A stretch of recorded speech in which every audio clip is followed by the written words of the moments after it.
Hello अस्सलाम वालेकुम दोस्तों, मेरा नाम मोहम्मद बाबा है और आज हम वर्डप्रेस की 6 क्लास में सीखेंगे सी पैनल होस्टिंग के सी पैनल के बारे में। तो सी पैनल को पढ़ने के लिए हम अपने होस्टिंग अकाउंट में लॉगिन करेंगे। होस्टिंग अकाउंट हमने हासिल किया था 2 फ्री होस्टिंग वेबसाइट से। तो सबसे पहले हम उसमें लॉगिन करते हैं। यहाँ पर आके हम फ्री होस्टिंग में जाकर लॉगिन को प्रेस करेंगे और यह हमारे सामने पेज ओपन होगा। यहाँ पे हम अपना ईमेल एड्रेस और नीचे पासवर्ड एंटर करेंगे और उसके बाद हम लॉगिन कर देंगे। लॉगिन होने के बाद यहाँ पर ऊपर टॉप मेन्यू में से हम सी पैनल को सिलेक्ट करेंगे तो हमारा सी पैनल हमारे सामने शो होगा। यहाँ से हमारे पास बता रहा है कि हमारा इस अकाउंट में सिर्फ एक ही डोमेन रजिस्टर्ड है, तो हम उसमें स्विच होंगे।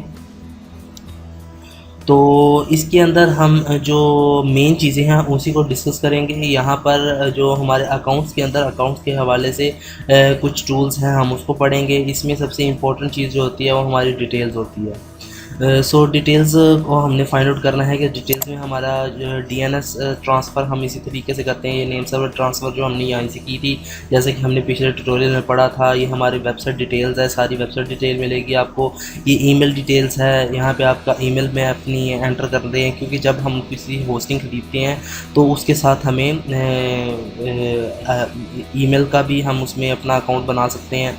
और इसके अलावा फ़ाइल ट्रांसफ़र डिटेल जो हम फाइलज़ीला या दूसरा स्मार्ट एफटीपी क्लाइंट के ज़रिए जो है अपनी होस्टिंग पैनल के अंदर यानी कि अपने सर्वर के ऊपर हम फाइल्स को अपलोड कर सकते हैं इसके ज़रिए। वेबसाइट बिल्डर डिटेल्स ये है कि इस वेबसाइट का कुछ अपने बिल्डर्स हैं जिसके ज़रिए से हम एक फ्री वेबसाइट बना सकते हैं।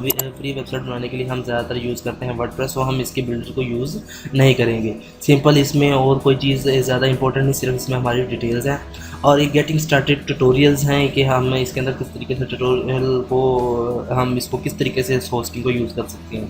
अपग्रेड के हवाले से ये है कि हमारा फ्री अकाउंट है, सो अगर हमने इसको अपग्रेड करना है ख़रीदना है तो उसके लिए यहाँ से है। और अगर अपने होस्टिंग पैनल का पासवर्ड चेंज करना है तो आप यहाँ से कर सकते हैं।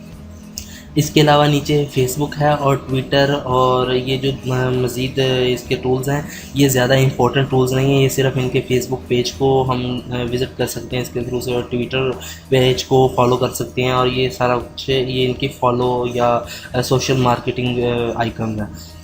इसके अलावा नीचे है ईमेल से मुराद ये है कि हम इसके अंदर अपनी ही एक ईमेल बना सकते हैं। जिस तरह हम जीमेल के ऊपर अपना अकाउंट बनाते हैं, लेट्स सपोज net1786@gmail.com और फॉर एग्जांपल @gmail.com, और याहू के ऊपर भी हम बनाते हैं। इसी तरीके से हम इसके ऊपर भी अपने एक ईमेल बना सकते हैं जो आपकी डोमेन नेम पर डिपेंड होगी। जैसा मैं आपके सामने एक ईमेल एड्रेस बनाता हूँ आपकी ही साइट के लिए।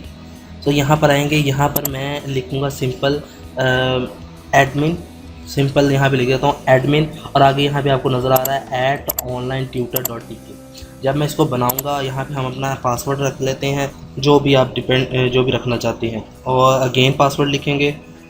और मेल बॉक्स कोटा ये होता है कि इसके अंदर हम जो ईमेल चाहते हैं कि इससे ज़्यादा ईमेल्स ना आए, तो वो हम यहाँ पर कोटा मेंशन कर सकते हैं। इसको हम चेंज भी कर सकते हैं, लेकिन हमने 100 रखा हुआ कि 100 से ज़्यादा मेल इसमें नहीं आ सकें। सो हम ये अकाउंट क्रिएट करेंगे तो हमारे एक ईमेल एड्रेस क्रिएट हो जाएगा। तो वो ईमेल एड्रेस हमारा कहलाता है यहाँ पर admin@onlinetutor.tk। ठीक है, जिस तरह हम जीमेल के ऊपर बनाते हैं, लेट्स सपोज admin@gmail.com, सो यहाँ पर हमारा बनेगा admin@onlinetutor.com। अब हम यहाँ पे सिर्फ हम अपनी एक अकाउंट बना सकते हैं। ये हमारा एक अकाउंट बन चुका है admin@onlinetutor.com। यहाँ से हम अपनी मेल बॉक्स में एंटर कर सकते हैं वेब मेल के अंदर, और यहाँ पे इसका डाटा यूजेस के बारे में बताया गया, कितने इसका डाटा यूज़ हुआ है, कितने MB का कोटा है इसमें, और ये सारा कुछ इसका ये अपना पासवर्ड वगैरह चेंज कर सकते हैं। आप यहाँ से बैक जाते हैं। इसके अलावा मैनेज फॉरवर्डर्स के अंदर हम आते हैं। मैनेज फॉरवर्डर का काम ये होता है कि अगर आप चाहते हैं कि आपको जो मेल मौसूल हो जो आपने यहाँ पे जनरेट की थी, और वो मेल जो है आपको मौसूल हो आपकी कहीं जीमेल या याहू की ईमेल के अंदर, तो आप यहाँ पर एक ईमेल फॉरवर्डर लगा सकते हैं। लेट्स सपोज अगर आप यहाँ पर एक ईमेल बनाते हैं, लेट्स सपोज ठीक है, sport@online.tk। तो आप ये चाहते हैं कि ये फॉरवर्ड हो जाए आपकी किसी याहू या जीमेल के अंदर, ताकि आप इजीली इस मेल को एक्सेस कर सकें। आप बार बार अपने सी पैनल में लॉगिन होना अगर पसंद नहीं करते तो आप उसको फॉरवर्डर लगा सकते हैं। लिहाजा मेरे पास एक ईमेल पड़ी हुई है तो हम वहाँ पे इसको फॉरवर्ड कर देते हैं। ठीक है, मेरे पास ये ईमेल एड्रेस है, मैंने ये ईमेल एड्रेस लिखा है। इसका मतलब sport@onlinetutor.tk जो है वो हमारी net17862@gmail.com पर ट्रांसफ़र हो जाएगी। जब भी कोई इस ईमेल पर हमें मेल सेंड करेगा वो हमें इस मेल पर मौसूल हो जाएगी। तो इसको हमें ऐड फॉरवर्डर कर देते हैं। तो ये हमारी एक मेल क्रिएट हो गई है sport@onlinetutor.tk, और यहाँ पर ये इसका बता दिया है कि ये फॉरवर्ड हो जाएगी इस मेल पे जब भी कोई इसको करेगा। सो हमने एक फॉरवर्डर ईमेल बनाना भी सीख लिया है। इसके बाद ये एडिड MX रिकॉर्ड है, इसका ज़्यादा इस्तेमाल नहीं होता और ना ही मेल सर्विस कंट्रोल का सेंट मेल लॉग्स का, इसलिए ज़्यादा इंपॉर्टेंट नहीं है। इसके बाद वेब मेल है जो ज़्यादा इंपॉर्टेंट है, हम इसको ओपन करते हैं। ये वेब मेल वो है कि जहाँ पर हम अपने मेल में एंटर हो सकते हैं, जहाँ पे हमारा इनबॉक्स आउटबॉक्स और सेंट आइटम वगैरह यहाँ पर हमें शो होती हैं। तो सिंपली हम यहाँ पर इसको क्लिक किए, यहाँ पर दो हमारे पास प्लेटफॉर्म है जिसके अंदर हम अपनी वेब्स को ओपन कर सकते, मेल्स को ओपन कर सकते हैं। तो आप किसी में भी ओपन कर सकते हैं, मैं इसमें कर लेता हूँ ओपन